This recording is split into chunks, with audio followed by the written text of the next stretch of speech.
Hey, happy Monday.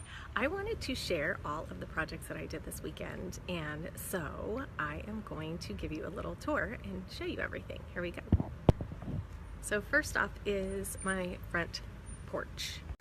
So literally years ago, we removed a security door from here and then added new trim and caulked it, and then we replaced these windows and it was caulked, but never primed and painted, and it looked horrendous. And ain't it pretty now? I contemplated painting the door as well, and I still am, and I would be curious to see what you guys think. You can DM me because I'm going to replace the door, but I thought maybe in the meantime I should just paint it anyway, but then I think it's easier to sell if it's just wood. So the other thing that I had to work on was the door. This locks automatically and it wasn't aligned, and so I had to troubleshoot whether it was the weather stripping or if the jamb was not properly aligned, and it was both. You can see I still have some things in disarray, but that is because I still have to paint the last coat of paint on the inside of these windows, and I am going to actually show you a technique later that helps you paint trim so it looks beautiful at the end. And you know how trim can be one of the hardest things to do and have it look good and not have weird brush marks and drips and all that. So I'm going to show you how that goes. The other thing, you can see I'm going to be photographing, but the other thing I worked on is this.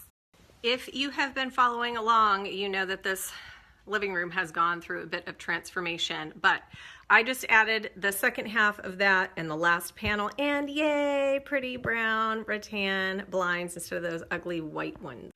You also may be wondering why I chose black as the color. Partially, I guess it works, but also because I intend to paint this wall and that wall a deep, like Hague blue, deep teal.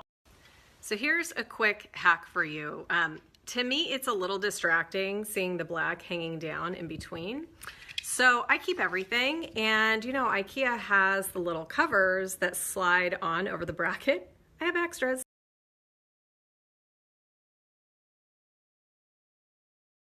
So here is my backyard that I would not show anybody before because I was too embarrassed, and it's all cleaned up now. We moved the gazebo over. I'm waiting for the new top to come in because that was all ripped by the wind, and I'm making, you can see the little pots back there are going to get succulents in them, so I'm working on that. And this is a future DIY project where I'm going to hang these on this wall.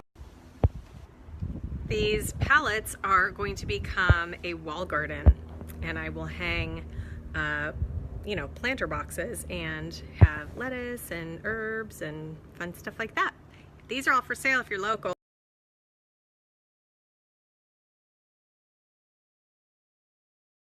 Originally, I bought all of these to pot succulents, but then I went to Home Depot for something else and found these pre-potted ones that fit perfect for only $25. Go Home Depot. Aren't they pretty? Last but not least, I am trying to figure out a way to get these in these wood boxes that my husband made for our wedding literally 12 years ago. And it's a size challenge of finding something that will fit. So let's see what happens.